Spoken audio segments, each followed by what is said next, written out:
আসসালামু আলাইকুম রহমতুল্লাহি ওবারাকাত। আমার প্রিয় হুসাইনি মুসলমানেরা, নবী প্রেমিক, অলি প্রেমিক, আল্লাহর খাস বান্দাগণ, আপনাদের জন্য আবারও একটা নিবেদন নিয়ে এসেছি। তো আপনারা শোনেন। যদি নিজেই বক্তব্য সূরা ওয়াদ-দোহার যে বা ব্যাখ্যা, যে বিশ্লেষণ, যে অর্থ উনি করেছেন, যদি সে অর্থ আমরা নিই, সেটা আমরা মুসলমান থাকি কিনা। দ্বিতীয়, নবী কি রাখাল ছিলেন কিনা নবীজির জীবনে, নবীজির জীবনীতে কোথায়ও নবীজি রাখাল ছিলেন এরকম কোনো ঘটনা আছে কিনা, এটা শুনেন। তারপর ইনশাল্লাহ আমরা জবাব দেব। আল্লাহ পাক আমাদের সবাইকে বোঝার তৌফিক দান করুন। যারা শুনবেন মনোযোগ দিয়ে শুনবেন, ইনশাআল্লাহ আপনাদের উপকার হবে। 3 নাম্বার অনুগ্রহ, ওয়াজাদাকা আইলান ফাআগনা। আপনি ছিলেন নিঃস্ব, টাকা পয়সা ছিল না। তাফসিরে এসেছে ফাআগনা বিখাদিজা, খাদিজার মাধ্যমে আমি আপনারে ধনী বানায়া দিছি। বিষ্ণুনবীর কিন্তু টাকা পয়সা ছিল না, জানেন? ছাগল চড়াতো, কাউবয়। মা মিন নাবিয়্যিন ইল্লা রাআল গানাম, ছাগল চড়াতেন। এরপরে খাদিজাতুল কুবরার স্টাফ হিসেবে, কর্মচারী হিসেবে ক্যারিয়ার শুরু করলেন। রাখালের সর্দার বলে, মালকিন আপনি জানেন না আমরা ভাগ্য করে এমন একটা রাখাল পাইছি, যে রাখাল চাকরিতে জয়েন করার পরে আপনার হাজার হাজার উট দুম্বাগুলো সব ভদ্র হয়ে গেছে। ওই রাখাল যদি বলে খা, উট দুম্বাগুলো খায়। ওই রাখাল যদি বলে খাওয়া বন্ধ কর, উট দুম্বা খাওয়া বন্ধ করে দেয়। আসসালাতু ওয়াসসালামু আলাইকা ইয়া রাসূলুল্লাহ, সালাতু ওয়াসসালামু আলাইকা ইয়া হাবিবাল্লাহ, আসসালাতু ওয়াসসালামু আলাইকা ইয়া শাফিয়াল মুযনিবিন, আসসালাতু ওয়াসসালামু আলাইকা ইয়া রাহমাতুল লিল আলামিন। আল্লাহুম্মা সাল্লি আলা সাইয়্যিদিনা মুহাম্মদ ওয়া আলা আলিহি ওয়া সাহবিহি ওয়া বারিক ওয়া সাল্লিম। শুনলেন আপনারা কথা? না না রে হুজুর, না। নবীজির জীবনে আমার নবীজি কোনোদিন রাখাল ছিলেন না। এত সুন্দর করে কেমনে বানাইয়া আমার নবী সম্বন্ধে কথা বললা। তোমার কি আল্লাহর ভয় চলে গেছে রে হুজুর? মোল্লা রে, আমার নবীর জীবনে নবীজি রাখাল ছিলেন এরম নবীজির জীবনে কেউ বলতে পারবে না। আমার নবীজি যেই বংশে জন্ম নিয়েছেন সেটা ছিল মক্কার কোরাইশ বংশ। আমার নবী যেই বংশে জন্ম নিয়েছেন, আমার নবীজির দাদা ছিলেন খানে কাবার খাদেম। খানে কাবার চাবি আমার দয়াল নবীজির বংশধরদের কাছে ছিলেন। ও মোল্লা, আমার দয়াল নবীজির চাচা আবু তালেব তিনিও ব্যবসায়ী ছিলেন। আমার নবীজি কোনোদিন জীবনে ছাগল চড়াইতে যান নাই। কাউবয় ছিলেন না। গরু তো নাই আরব দেশে, কোথায় পাইলা গরু? কাউবয় নিজেকে দিয়ে আমার নবীর কেমনে তুমি মাপ ওজন করলা। দুঃখ তোমাদের জন্য।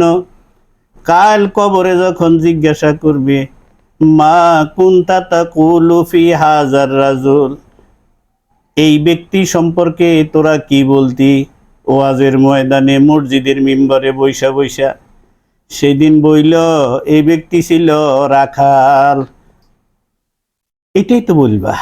দুনিয়াতে যেটা বলতেছ, আল্লাহ বলে নাই। এখন কি বলে আল্লাহ? মা কুন তাতাকুলু, কি বলতে আমার নবী সম্বন্ধে? সেই কঠিন দিনের কথা কি তোমাদের স্মরণ হয় না? নবীর সম্বন্ধে, নবীর শানে কথা বলতে গেলে কি তোমাদের জিহ্বায় একটু ঠেকে না রে মোল্লা? আমার কোনো রিক্সাওয়ালা, কোনো শ্রমিক, কোনো কুলি, কোনো মজুর, ইভেন কোনো পতিতাও এই শব্দ ব্যবহার করে না আমার নবীর শানে। তুমি মোল্লা হইয়া কেমনে ব্যবহার করলা? এত বড় মিথ্যা একটা গল্প বানাইলা। তোমার ছাত্র বা তোমার ওস্তাদ আমার নবীরে কাউবয় বলছে, তুমি সেইটাকে সাপোর্ট করার জন্য বিশাল লম্বা একটা কাহিনী বললা। আম্মা খাদিজা দুনিয়ায় থেকে বিদায় নেওয়ার পরে আম্মা ফাতেমা নাকি নবীজির সাথে বাক বিতণ্ডতা করতেছিলেন। নবীজির জুব্বা মোবারক দিয়ে আম্মা খাদিজাকে যখন দাফনের ব্যবস্থা করা হইলো, তখন নাকি এই মোল্লা বলতেছে আম্মা ফাতেমা নাকি নবীজির বেটি ফাতেমা নাকি নবীজির সাথে বাক বিতণ্ডতায় লিপ্ত হয়ে গেলেন। কেন পুরান জামা দিয়ে খাদিজাতুল আম্মা আমাদের মা খাদিজাতুল কুবরা রাদিয়াল্লাহু তাআলা আনহাকে কেন কবর দিবেন? এই মোল্লা সেখানে উপস্থিত ছিলেন। কোনো জীবনী গ্রন্থে, কোনো হাদিস গ্রন্থে, কোনো আল্লাহর কোনো নবীজির কোনো সাহাবী, নবীজির কোনো তাবিঈন, কোনো সলফে সালিহিনগণ কোনোদিন এই কথা বলেন নাই। এই মোল্লা তার আর একজনকে বাঁচানোর জন্য, যেহেতু সারা বাংলাদেশের সুন্নি আলেমদের মধ্যে ঝড় উঠে গেছে, আমার নবী কখনো রাখাল ছিলেন না, তখন এই মোল্লা তার ভাইকে সাপোর্ট করার জন্য কিভাবে বানাইয়া এমন একটা কাহিনী বলল, রে আল্লাহ, তার মুখের মধ্যে তুমি কি বন্ধ করে দিতে পারো না মাবুদ? তোমার হাবিবের শানে এমন কথা বলে। আমার নবীজি কি ছিলেন? আমার আল্লাহ বলেন সূরা নূরে, আউযু বিল্লাহি মিনাশ শাইতানির রাজিম, বিসমিল্লাহির রহমানির রহিম, লা তাজআলু দুআআর রাসূল বাইনাকুম কাদুআই বাদিকুম বাদা। আমার নবী বলে, হে মুসলমানেরা, লা তাজআলু দুআআর রাসূল বাইনাকুম, তোমরা যখন ডাক দাও তখন মনে করিও না, তোমরা রসুলকে যখন ডাকো, রসুলকে যখন সম্বোধন করো, তখন তোমরা নিজেদেরকে যেইভাবে ডাকো সেইভাবে আমার রসুলকে ডাকিও না। আল্লাহু আকবার। আমার রসুলকে রসুলকে কেউ বলে নাই আমার ভাই, রসুলকে কেউ বলে নাই আমার চাচা, রসুলকে কেউ বলে নাই আমার স্বামী। সকলে বলছেন মা কানা মুহাম্মাদুন আবা আহাদিম মির রিজালিকুম ওয়ালাকিন রাসূলুল্লাহি ওয়া খাতামান নাবিয়িন। আমার দয়াল নবীর সাহাবীরা সর্বদা বলতেন, ফেদাকা আবি উম্মি ইয়া রাসূলুল্লাহ। আমার আল্লাহ শিখাই দিতেছেন, আমি আমার বন্ধুরে, মা কানা মুহাম্মাদুন আবা আহাদিম মির রিজালিকুম, তোমাদের মধ্যে কোনো বয়স্ক পুরুষের পিতা আমার নবীরে বানাই নেই। আমার নবী কি মা কানা মুহাম্মাদুন আবা আহাদিম মির রিজালিকুম ওয়ালাকিন রাসূলুল্লাহ ওয়া খাতামান নাবিয়িন। আমার নবীরে যখন ডাকবা তখন বলবা ইয়া রাসূলুল্লাহ, ইয়া খাতামান নাবিয়িন। তুমি আমার নবীরে রাখাল কইয়া কেমনে ডাকলা মোল্লা? তোমার কি আল্লাহর ভয় নাই? তুমি কবরে কি একদিন যাইবে না? তোমার কোনো আমল কি তোমারে কবরে কি আমলের প্রশ্ন হইবে বলো? কবরে তো শুধু একখান প্রশ্ন হবে, এই নবীর সম্বন্ধে কি বলতা? সেদিন তোমার অবস্থাখানা কি হইবে? আমার নবী যদি বলে কিনে আমি কি রাখালা ছিলাম নিরে মিজান, আরেকটা তো কি নাম জানিও না, চিনিও না, আমি কি রাখাল ছিলাম? আমি কি রাখাল ছিলাম দুনিয়াতে বল? আমাকে কি আল্লাহ রাখাল করে পাঠাইছে? নাকি ওয়ামা আরসালনাকা ইল্লা রাহমাতাল লিল আলামিন, আমি সমস্ত জগৎবাসীর জন্য কি রহমতুল লিল আলামিন হয়ে প্রেরিত হই নাই? কেমনে কথা কলি রে মিজান? আমি তো রহমতুল লিল আলামিন হিসাবে জগতে গেছিলাম, তুই আমারে রাখাল বানাই দিছত কি লেগা? সেদিন নবীজির দরবার থেকে কেমনে করে সারবেন? নবীজির দরবার থেকে না সারলে আপনার যত আমল আছে সবগুলা আমল লইয়া দোজখের দিকে রওনা হইয়া যাইবেন, সাবধান হইয়া যান। আমার আল্লাহ নিষেধ করে দিয়েছেন, তোমরা একে অন্যকে যেই ভাবে ডাকো, একে অন্যকে যেই নামে ডাকো, যেইভাবে সম্বোধন করো সেইভাবে আমার নবীরে সম্বোধন করিও না। আমার নবীরে সম্বোধন করবা ইয়া রাসূলুল্লাহ, ইয়া খাতামান নবীন, ইয়া সাইয়্যিদুল মুরসালিন, ইয়া শাফিউল মুযনিবিন। আল্লাহু আকবার। আমি আপনাদের সামনে যে আয়াতটা পড়লাম সেটা সূরা নূর। সূরা নূর হচ্ছে 24 নম্বর সূরা, কোরআনে মজিদের 63 নম্বর আয়াতে করিমা আপনাদের সামনে তেলাওয়াত করেছি। কাজেই এখান থেকে আমরা জানলাম আমার নবীকে রাখাল বললে তোমার ইমানও শেষ, আমলও শেষ। যত সুদ দিয়াই কোন আমল্লা, যত কথা বলি বলো না কেন, যতভাবে মানাও না কেন, তুমি কাল ময়দানে কাল কবরে তুমি কোনোভাবে সারতে পারবে না। তোমার এইখান থেকে কবর হচ্ছে আখেরাতের প্রথম সোপান, সেখান থেকে তোমার উপরে আযাব শুরু হয়ে যাবে। দুনিয়ায় তো তোমাদেরকে আমার আল্লাহ লাঞ্ছিত করবেন, একটু খালি সময়ের ব্যাপার। আমার আল্লাহ বলতেছেন, আদব শিক্ষা দিচ্ছেন সূরা হুজরাতে 2 নম্বর আয়াত। আমার আল্লাহ বলেন, আউযু বিল্লাহি মিনাশ শাইতানির রাজিম, বিসমিল্লাহির রাহমানির রাহিম, ইয়া আইয়ুহাল্লাযীনা আমানু লা তারফাউ আসওয়াতাকুম ফাওকা সাওতিন নবী ولا تجهروا له بالقول كجهر بعضكم لبعض أن تحبط أعمالكم وأنتم لا تشعرون। সূরা হুজরাত 2 নম্বর আয়াতে আমার আল্লাহ বলেন, আমার নবীর আওয়াজের উপরে আওয়াজ উচ্চ করিও না। হযরত সাবিত বিন কায়েস রাদিয়াল্লাহু তাআলা উনি কানে কম শুনতেন। আমার নবীজির দরবারে মজলিসে উনি কথা বলার সময় আওয়াজটা একটু উঁচু হয়ে গেছেন, আমার আল্লাহর পছন্দ হয় নাই। তোরে মোল্লা, আমার নবীর সামনে আওয়াজটা একটু বড় হয়েছে, সেই জন্য আমার আল্লাহ পছন্দ করেন নাই। আমার আল্লাহ আদব শিক্ষা দিতেছে। আমার আল্লাহ বলতেছে, ইয়া আইয়ুহাল্লাযীনা আমানু, কাফেরকে বলে নাই, মুমিন মুশরিককে বলে নাই, বেঈমানকে বলে নাই, মুনাফিককে বলে নাই, ঈমানওয়ালারে বলছে।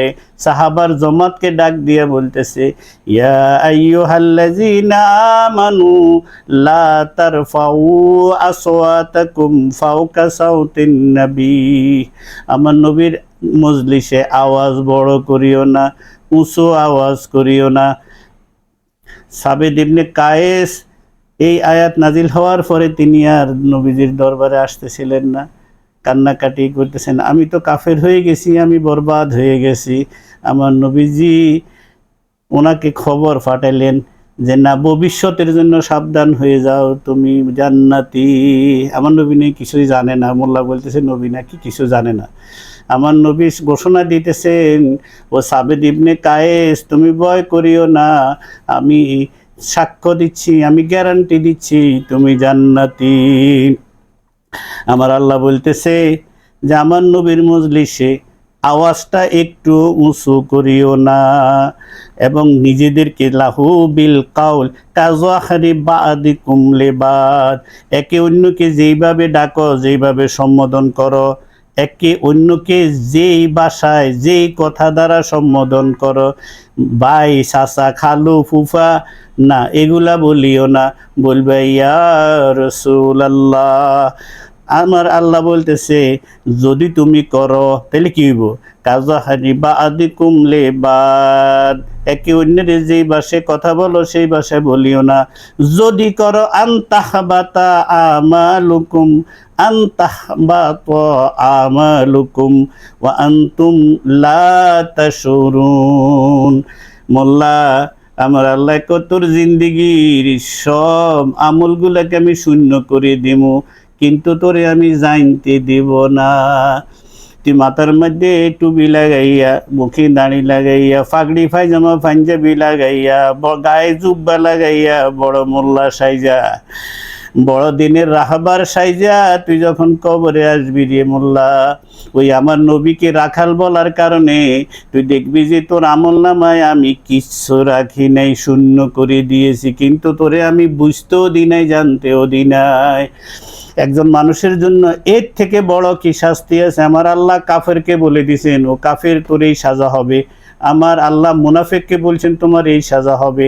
আমার আল্লাহ প্রত্যেক অপরাধীকে তার সাজার কথা দুনিয়াতে রেজাল্ট আউট করে দিয়েছেন, কিন্তু আমার নবীর শানে গোস্তাকি করলে, আমার নবীর আওয়াজের উপর আওয়াজ বড় করলে, অন্যকে যেই নামে ডাকে, যেই ভাষায় সম্বোধন করে, সেই ভাষায় আমার নবীরে সম্বোধন করলে, আমার আল্লাহ কয় কি কয়, আমার আল্লাহ কয় তোর জিন্দগির সব আমল বরবাদ, কিন্তু তোরে আমি জানতে দিব না।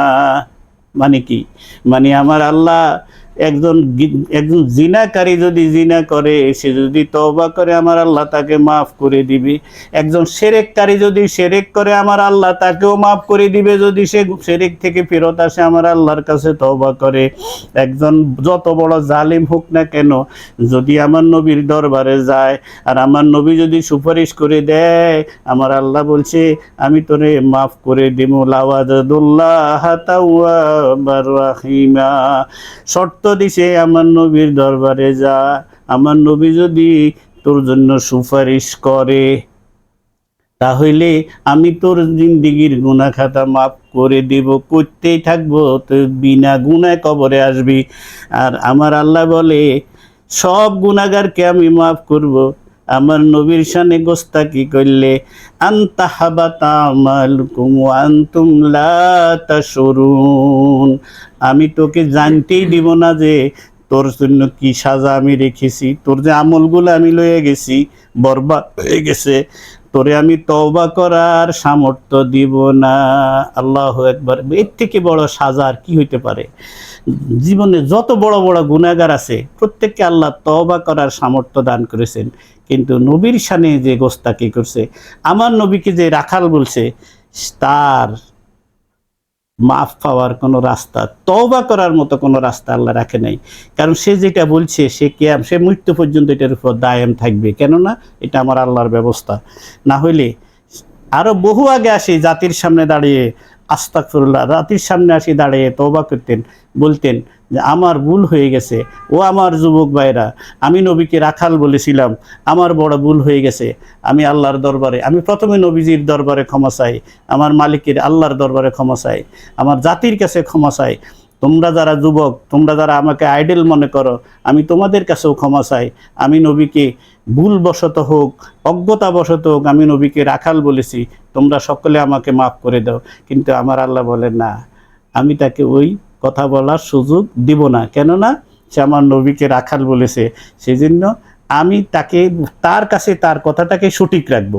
সে জীবনে কখনো তওবা করবে না, তওবা করার সুযোগ আমি দেব না। সুতরাং মিজান সাহেব যত রকম লম্বা লম্বা কথা বলেন, যত রকম পাগড়ি পরেন, আর যত রকম ইসলামিক স্কলার সাজেন, কোন স্কলার কাইলে আপনাকে বাঁচাইতে পারবে না। আপনার জীবনে তওবাও নসিব হবে না। আমি বলতেছি না, আল্লাহ বলে, কোরআনে আল্লাহ বলতেছে, আমি তওবা করার সুযোগটাও দিব না। আমার নবীর দরবারটা কেমন দেখেন। একদল সাহাবী তামিম গোত্রের আমার নবীজির দরবারে আসছেন। আমার নবীজি দুপুরবেলা রেস্টে আছেন। তার আমার নবীজির হুজরা মুবারকের বাহির থেকে আমার নবীজিকে ডাক দিলেন। আমার আল্লাহর পছন্দ হয় না, ইয়া রাসূলুল্লাহ, আমাদের মতো গোলামদেরকে আপনি দয়া করে আপনার দয়ার ডানার নিচে রাখেন। সাহাবার জমাত, তামিম গোত্রের সাহাবীরা দূর থেকে ওনারা আসছেন। দুপুরবেলা আমার নবী বিশ্রাম করতেছেন। আয়েশা যখন ডাক দিয়েছেন, আমার আল্লাহ পছন্দ হয় নাই, আমার আল্লাহর সাথে সাথে আয়াত নাজিল করে দিয়েছেন। আমার আল্লাহ কয় সূরা হুজুরাতের 4 নম্বর আয়াত, আমার আল্লাহ বলেন বিসমিল্লাহির রহমানির রহিম, ইন্নাল্লাযীনা ইউনাদুনাকা মিন ওয়ারাইল হুজুরাত আকসারুহুম লা ইয়াকিলুন। আমার আল্লাহ বলতেছে, ওই যারা নবী গো, যারা আপনার হুজরার বাহির থেকে আপনাকে ডাকাডাকি করতেছে, এই লোকগুলো হইল কাণ্ড জ্ঞানহীন, বেকুব। কত তারা এতে বলতেছে, কত ভালো হইতো যদি তারা অপেক্ষা করতো, আপনি যখন আপনার খুশি মতো আপনার রেস্টের সময়টা আপনি শেষ করে আপনি যখন আসতেন, তখন তারা আপনার অপেক্ষা করতো, তাহলে এটাই ছিল উত্তম। দেখা, আমার নবীরকে ডাক দিছে, আমার নবীর বিশ্রামের ডিস্টার্ব হবে, সেইটাও আমার আল্লাহ কত বড় আশেক তার বন্ধুর। আব্দুহু ওয়া রাসূলু, সারা কায়নাত হচ্ছে আব্দ, আল্লাহর সন্তুষ্টি কামনা করে। আর আমার আল্লাহ বলে আব্দুহু ওয়া রাসূলু। আব্দুহু, আল্লামা নঈমী সাহেব এটার ব্যাখ্যা আমি ওনার কিতাব থেকে পড়েছিলাম। আব্দ এবং আব্দুহুর মধ্যে 4টা ব্যবধান আছেন। আব্দ যে আল্লাহ, যারা আল্লাহর সন্তুষ্টি কামনা করে, সারা কায়নাত আল্লাহর সন্তুষ্টি চায়। আব্দুহু আল্লাহ যার সন্তুষ্টি কামনা করে। এই জন্য আমার আল্লাহ সূরা দোহার ভিতরে বলে দিয়েছে, আমি আপনাকে ততক্ষণ দিব যতক্ষণ পর্যন্ত আপনি সন্তুষ্ট না হন। কোরআন মজিদে আল্লাহ পাক বলে দিয়েছেন, আমার নবী যতক্ষণ পর্যন্ত সন্তুষ্ট না হয় ততক্ষণ পর্যন্ত আমি দিতেই থাকবো। আর আমার নবীজি বলতেছেন, আমার কাল ময়দানে মাশরে আমার একটা গোলামকেও জাহান্নামে রেখে আমি নবী জান্নাতে যাব না। কিন্তু গোস্তাকের জন্য আমার নবীর কোনো দায় নাই। আমার নবী কোনো গোস্তাকের রসুলের জন্য কাল ময়দানে মাশরে সুপারিশ করবে না, না, না। সে যত বড় আলেম হোক, মুত্তাকি হোক, যত বড় ইবাদত ফরানগারি হোক, যত বড় তাজ্জুদ গুজারি হোক, যত বড় মাওলানা হোক, বিশ্ব বিখ্যাত আল্লামা হোক, কিন্তু আমার নবীজি তার কোনো গ্যারান্টি নেবে না, তার জন্য কোনো সুপারিশ, তার জন্য কোনো সাফায়াত আমার নবীজি করবেন না। আমার আল্লাহ বলেন, ও আমার বান্দারা, মুমিন বান্দারা, কি আল্লাহ কি কন? আমার আল্লাহ কয় 7 নম্বর আয়াত, وَاعْلَمُوا أَنَّ فِيكُمْ رَسُولَ اللَّهِ وَاعْلَمُوا, যদি তুমি মুমিন হও জেনে রাখো, আন্না ফিকুম রাসূলুল্লাহ, আমার রাসূল তোমার মাঝে বিদ্যমান আছে, হাজির ও নাজির নবী। আমার নবী, আমার আন-নবী আওলা বিল মুমিনিনা মিন আনফুসিহিম, আমার নবী হচ্ছেন মুমিনের জানের থেকেও বেশি নিকটে। আমার নবী বলে, যখন তুমি নামাজে দাঁড়াও তখন আমার আল্লাহ বলে, নবী গো, আমি দেখতেছি আপনার উম্মতেরা যখন নামাজে দাঁড়াইয়া যায় ওদের ভিতরে আমি আপনার আনাগোনা প্রত্যক্ষ করি। আমার নবী হাজির ও নাজির, সারা কায়নাত আমার নবী হাজির হবে কেন? সারা কায়নাত আমার নবীর সামনে হাজির। আমার নবী হচ্ছেন কায়নাতের সূর্য। সে বিষয়ে ইনশাল্লাহ একটা ভিডিও, আমার নবী কেমনে কায়নাতের সূর্য হলেন, তো সে বিষয়ে আমরা ইনশাল্লাহ পরে আরেকটা ভিডিও করব। ওই সূর্য যার কাছে নাই সে এরকম কথাই বলবে, কারণ অন্ধকার যারা গোমরা তাদের মজলিস হবে গোমরা। সে গোমরা লোকদের দিল যাদের মুর্দা, যারা মুর্দাদের ইমাম হবে মুর্দাদের মুসল্লিরা হবে মুর্দাদের শ্রোতা হবে মুর্দা। কোনো জীবন্ত লোক এই কথা বলতে পারে না, যাকে আল্লাহ মুর্দা বানিয়ে দিয়েছেন। ইন্নাকা লা তুসমিউল মাউতা, হাবিব, মুর্দা মৃতকে আপনি জাগাইতে পারবেন না। কোন মুর্দা? যার অন্তর মুর্দা, যে হেদায়েতের রাস্তার উপরে নাই। আল্লাহ হেদায়েতের রাস্তা কি? আমার আল্লাহ কয়, হেদায়েতের রাস্তা হইল আমার রাসূলুল্লাহ। আমার রাসূল যার ভিতরে আছে সেই হেদায়েতের উপরে আছে, আমার রাসূল যার মধ্যে নাই সে হেদায়েত নাই। আল্লাহ গো, আপনার রাসূল আছে কেমনে বুঝুম? আমার আল্লাহ কয়, যতক্ষণ তোর অবস্থা এরকম হবে, তোর নিজের জান এবং মাল পুরোটাই আমার নবীর শানে দিয়ে দিতে তোর কোনটা বোধ হয় না। আমি তোকে যে জানটা দিয়েছি তুই সেই জানটা আমার নবীর জন্য উৎসর্গ করে রাখছ, ওয়াক্ফ করে দিয়েছ আমার নবীর জন্য। নবীর ইজ্জত আবরুর ব্যাপারে যদি কেউ কথা বলে তাকে তুমি কখনো ছাড়ো না। এমন লোককে আমার আল্লাহ বলে যে তোমার ভিতরে আমার নবী আছে। ওই দাড়ি টুপি পাগড়ি পায়জামা পাঞ্জাবি লইয়া তুমি আমার নবীর সামনে গোস্তাকি করলে কোনোটাই তোমারে সারাই নিতে পারবো না। আমার আল্লাহ লাস্ট আরেকটা ফতোয়া দিয়ে রাখছেন সূরা বাকারাতে 160 নম্বর আয়াতে। আমার আল্লাহ বলতেছেন, আউযু বিল্লাহি মিনাশ শাইতানির রাজিম, বিসমিল্লাহির রহমানির রহিম। সূরা বাকারা 2 নম্বর সূরা 160 নম্বর আয়াতে আমার আল্লাহ বলেন, বিসমিল্লাহির রহমানির রহিম, ইয়া আইয়ুহাল্লাযীনা আমানু লা তাকুলু রাইনা ওয়া কুলু নজুরনা ওয়াসমাউ ওয়ালিল কাফিরিনা আযাবুন আলীম। বাস, আমার আল্লাহ ফতোয়া দিয়ে দিয়েছেন, আমাদের কিছু বলার দরকার নাই। আমার আল্লাহ বলেন, ইয়া আইয়ুহাল্লাযীনা আমানু, ও সাহাবার জমাত, ওই কিয়ামত পর্যন্ত যারা ঈমানওয়ালা আসবা, তোমরা শুনে নাও কি মালিক কি বলবেন। লা তাকুলু রাইনা, আমার নবীরে, নবী আমার দিকে, নবী গো আমার কথা শুনেন, আমার দিকে তাকান, এটা বলিও না।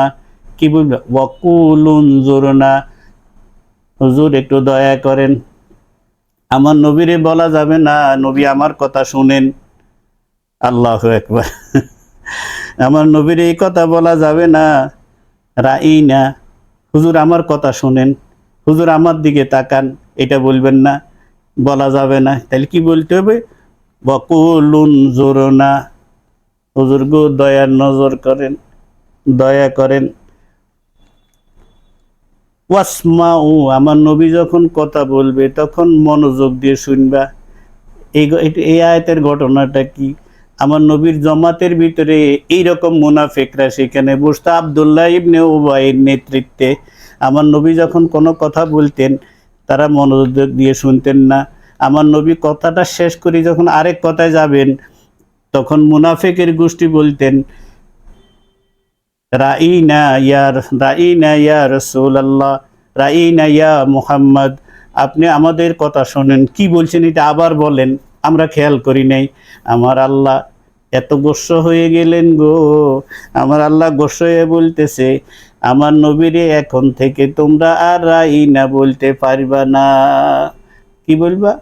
দয়ার নজর করেন। আর আমার নবী যখন তা কথা বলে তখন মনোযোগ দিয়া কান লাগাইয়া কলিজা লাগাইয়া শুনো, দ্বিতীয়বার আর জিজ্ঞাসা করতে পারবে না। আমার নবীর কষ্ট হয়। আরে আমার নবীর, আল্লাহ গো, আমার নবীর কষ্ট হয়, এটা তুমি সহ্য করতে পারলে না। আজকে মোল্লা নামের, মুসলমান নামের লোকেরা তোমার বন্ধুরে খাবলাইয়া খাবলাইয়া তোমার বন্ধুর সম্মান খাইতেছে, তোমার বন্ধুর সামনে কত বড় মিথ্যা গল্প সাজাইতেছে। তোমার বন্ধু নাকি রাখাল ছিল, আবার তোমার বন্ধু, তোমার বন্ধুর আম্মা খাদিজা যখন দুনিয়া থেকে বিদায় নিলেন তখন নাকি ফাতেমা তো এইভাবে তর্ক বিতর্ক করেছেন, পুরান জামা দিলেন না নতুন জামা দিলেন, কি কি কথাবার্তা বললেন, কোথায় থেকে বললেন আল্লাহ মালুম। দুনিয়ার কোনো কিতাবে এই কথা নাই।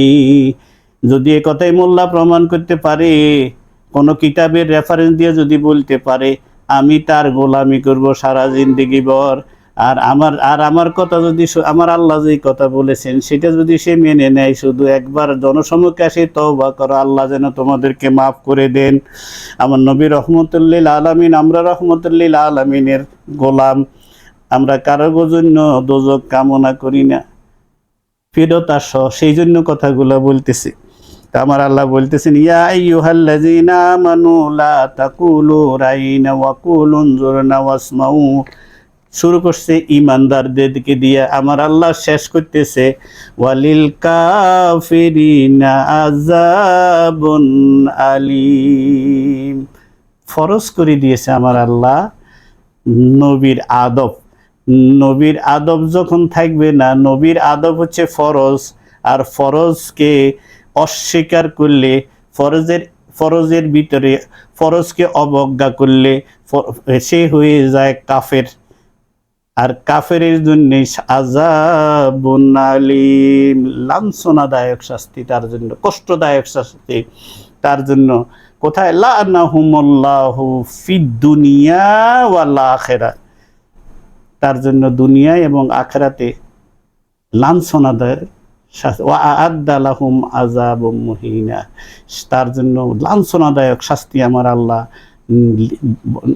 একেবারে নির্ধারিত করে রেখেছেন।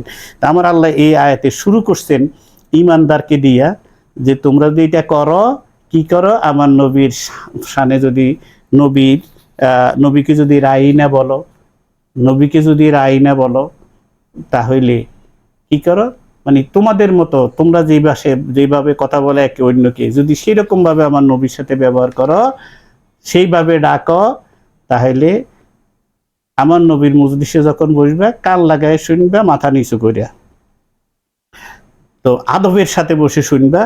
যদি না করো, আমার আল্লাহ কয় আমার নবীর আদবের বরখেলাপ করলে তুমি কাফের কাফের কাফের, ওয়ালিল কাফিরিনা আযাবুন আলিম। আমি কোনো ফতুয়া দিই নেই। আমার আল্লাহ আমার নবীর শানে গোস্তাকে করলে তাকে কাফের হিসাবে সম্বোধন করে তার জন্য আযাবুন আলিম এইটা ব্যবস্থা করে রেখেছেন। আমি কোনো মুখস্থ কথা বলি নেই। আল্লাহ পাক আমাদেরকে বুঝার তৌফিক দান করেন। আর একটা কথা এইখানে আছে, যে মোল্লা বানাইয়া বা বললেন উনি শেষের দিকে, আমরা এই দুইটা কথা ওনাদের দুইটা লিঙ্ক আমরা দিয়ে দিব, আপনারা শুনেন কি কথাগুলো বলছে। ফেসবুকের রেস্ট্রিকশনের কারণে পুরো ভিডিও তো আমরা দিতে পারবো না, তো সেই জন্য পুরো ভিডিওটা যাদের দরকার আমাদের লিঙ্কে থাকবে, আপনারা দেখে নেবেন। তো এই মোল্লা কালোটার কি নাম আমি জানি না, কালোটা যেটা সাপোর্ট করতেছে তার বন্ধুরে বা তার বাইরে বা তার গোত্রের লোকের সারানোর জন্য আমার নবীর নামে একটা মিথ্যা বিশাল গল্প আসছে। আমার নবী আম্মাজান খাদিজাতুল কুবরা রাদিয়াল্লাহু তাআলা আনহার রাখাল ছিলেন না। না না রে না, আমার নবী কোনোদিন আম্মা খাদিজাতুল কুবরা রাদিয়াল্লাহু তাআলা আনহার রাখাল ছিলেন না। আমার নবী ছিলেন বাণিজ্য কাফেলার হেড। সেই বাণিজ্য কাফেলাটা গেছিল বর্তমান যেটা সিরিয়া, এটার নাম ছিল শাম দেশ। আমার খাদিজার বাণিজ্য কাফেলা শাম দেশে যখন যায়, সেই শাম দেশে বাণিজ্য কাফেলার প্রধান ছিলেন আমার দয়াল নবীজি। আমার দয়াল নবীজি জীবনে কোনোদিন কেউ বলতে পারবে না আম্মা খাদিজাতুল কুবরা রাদিয়াল্লাহু তাআলা আনহার বকরি চড়াইতে গেছে বা গরু চড়াইতে গেছে বা রাখালা ছিল। এই কথাই মোল্লা বানাইয়া সুদ দিয়া এত সুন্দর করে আমার নবীর বদনাম করলো। আল্লাহ হয় তাকে হেদায়েত নসিব করো, নাইলে তার গ্রন্থটা তুমি বন্ধ করে দাও। যদি আবু লাহাব আমার নবীর চাচা যখন তাব্বালা কাইয়া মুহাম্মদ বলেছে, আল্লাহ তুমি তো সহ্য করো নাই, তুমি তো সে আল্লাহ আছো, তোমার কেমনে সহ্য হয় আল্লাহ? মুসলমান নামদারি মঞ্চ সাজাইয়া দেয় মানুষে, টাকা পয়সা খরচ করি এদেরকে নেয়, এরা সেখানে বৈশা তোমার বন্ধুর শানে গোস্তাকি করে। কত লম্বা কাহিনী সে বলল। আল্লাহ গো তুমি কি তার বিচার করিবে না? সে বলল আমার আল্লাহ বল নাকি যা জানায় তা জানতে পারে। আল্লাহু আকবার। আমার আল্লাহ কি জানায় নাই আমার নবীরে ক? আমার আল্লাহ কি জানাই নাই তা ক? আমার আল্লাহর সমস্ত গায়েবের মালিক, আর সব গায়েব জানাই দিছেন তার বন্ধুরে। আমার আল্লাহ বলতেছে বিসমিল্লাহির রহমানির রহিম, ওয়ামা ইয়াযুবু আর রাব্বিকা মিন মিসকালি যাররাতিন ফিল আরদি ওয়ালা ফিস সামাই ওয়ালা আসগারা মিন যালিক ওয়ালা আকবারা ইল্লা ফি কিতাবিম মুবিন। আমার আল্লাহ বলতেছে আসমান জমিনে ওয়ামা ইয়াযুবু আর রাব্বিকা মিন মিসকালা যাররাতিন ফিল আরদি ওয়ালা ফিস সামাই, আসমান জমিনের যাররাতুন সাররা, ক্ষুদ্র থেকে ক্ষুদ্র, জমিনে এবং আসমানে যা কিছু আছে এবং বৃহৎ থেকে বৃহৎ এমন কিছু নাই যেটা ইল্লা ফি কিতাবিম মুবিন, আমি এক সুস্পষ্ট কিতাবের মধ্যে লিপিবদ্ধ করি নাই। সেই কিতাবের নাম হচ্ছে আল কোরআন। এই কোরআনের ভিতরে রব্বুল আলামিন সৃষ্টি, আসমান জমিনে যা কিছু আছে, সমস্ত কায়নাত যত সৃষ্টি আছে, সমস্ত সৃষ্টির বিবরণ আমার আল্লাহ কোরআনে দিয়েছেন। আর এই কোরআনের সাহেবে কোরআন হচ্ছে, এই কোরআনের জীবন্ত কোরআন হচ্ছে আমার দয়াল নবীজি। ইমানওয়ালা গো, আপনারা কি শুনবেন? আমার নবীজি হচ্ছেন জীবন্ত কোরআন। সেই জীবন্ত কোরআন নাকি কিছুই জানে না, আল্লাহ জানাইলে জানে। আল্লাহকে আমি সব জানাই দিছি, কে জান্নাতে যাবে কে জাহান্নামে যাবে সব আমার নবী জানেন। কারা হেদায়েতের রাস্তা আসবে, কারা ইন্নাকা লা তাহদি ইলা সিরাতিম মুস্তাকিম। বন্ধু, আপনি সিরাতে মুস্তাকিমে নিয়ে যাবেন, আপনি মানুষকে হেদায়েতের রাস্তায় নিয়ে যাবেন, কারণ আপনি নিজে হচ্ছেন সিরাতে মুস্তাকিম, আপনার অলিগণ হচ্ছেন সিরাতে মুস্তাকিম। সুতরাং আমার আল্লাহ আমার নবীকে আলিমু মা কানা মা ইয়াকুন সব জানাই দিয়েছেন, এমন কোনো ঘটনা নাই যেই কথা জানান নাই। আমার আল্লাহ আরশ কুরসি লৌহ কলম সব পার করে লা মাকানে নিয়ে আমার নবীকে যা জানানোর দরকার সব জানিয়ে দিয়েছেন। সৃষ্টি করার আগে কোরআন শিক্ষা দিয়েছেন। আর রহমানু আল্লামাল কোরআন খালাকাল ইনসান আল্লামাহুল বায়ান। আল্লাহ বলতেছে আমি আমার বন্ধুরে কোরআন শিক্ষা দিয়ে দুনিয়াতে প্রেরণ করেছি। কতটুকু শিখেছেন? আল্লাহ মাহুল বায়ান, শুরু থেকে শেষ, শেষ থেকে শুরু, কোনো কিছুই বাদ রাখি নেই। আমার নবীকে আমি সমস্ত জ্ঞান দান করে দিয়েছি। সুতরাং আমার নবীর জ্ঞান নিয়ে প্রশ্ন তুলিও না, আমার নবীর সামনে হাজির নাজির নিয়ে প্রশ্ন তুলিও না, কারণ এগুলো আমার আল্লাহ দিয়েছেন। আমার নবীকে নিজের মতো ডাকা যাবে না, বলতে হবে ইয়া রাসূলুল্লাহ, ইয়া হাবিব আল্লাহ। ভাই, আব্বা, চাচা এই নামে ডাকা যাবে না। যেখানে ভাই, চাচা, আব্বা ডাকা যাবে না, সেখানে রাখাল বলে ডাক দিয়েছো তুমি। না লথক তোমাদের উপরে, না লথক তোমাদের উপরে। যারা তোমাদের অনুসরণ করে তাদেরকে যেন আল্লাহ হেফাজত করে, যদি না করে, হেদায়েত হেফাজত নসিবে না থাকে, তারাও যেন তোমাদের সঙ্গী হয়ে যায়। কাল ময়দানে মাশরে ইয়াউমা নাদউ কুল্লা উনাসিম বিইমামিহিম, আমি প্রত্যেককে তার ইমামের সঙ্গে হাশরের ময়দানে উঠাবো। সুতরাং ইমামের সাথে তোমরা উঠো আর জাহান্নামে চলে যাও। আল্লাহ পাক আমাদের যারা নবী প্রেমিক, যারা হুসাইন প্রেমিক, যারা কারবালার ময়দানে মুসলমান দুই ভাই হয়ে গেছেন, এক হুসাইনি মুসলমান আর এক ইজিদি মুসলমান। আমার হুসাইনি মুসলমানদের জন্য নিবেদন, আপনারা আপনাদের নবীকে, আমাদের নবীকে প্রাণের থেকে বেশি মহব্বত করবেন। এই জীবনের দাম কি আছে যদি নবীজির ইজ্জত আবরুর জন্য আপনি দাঁড়াইতে না পারেন? আহলে সুন্নাতুল জামাতভুক্ত ওলামায়ে দ্বীনের কাছে, যারা ওলামায়ে হজরত আছেন, যেগুলা দরবার আছে, আপনাদের কাছে উদারত আহ্বান, এর বিরুদ্ধে আপনারা দাঁড়ান, প্রতিবাদ করেন। খালি মুরিদরা যাবে আর পায়ে চুমা দিবে আর টাকা নেবেন আর খাইবেন, বের হন এর থেকে, বের হন। কাইল ময়দানে মাশরে না হলে যে রসুলের নাম বেশি খাইতেছেন সেখানে ধরা খাই যাবেন। আল্লাহ আমাদের সবাইকে হেদায়েত নসিব করুন। ওয়া আখিরু দাওয়ানা আলহামদুলিল্লাহি রাব্বিল আলামিন ওয়া মা আলাইনা ইল্লাল বালাগুল মুবিন। আসসালামু আলাইকুম ওয়া রাহমাতুল্লাহি ওয়া বারাকাতুহু। Subscribe our channel and follow our Facebook page.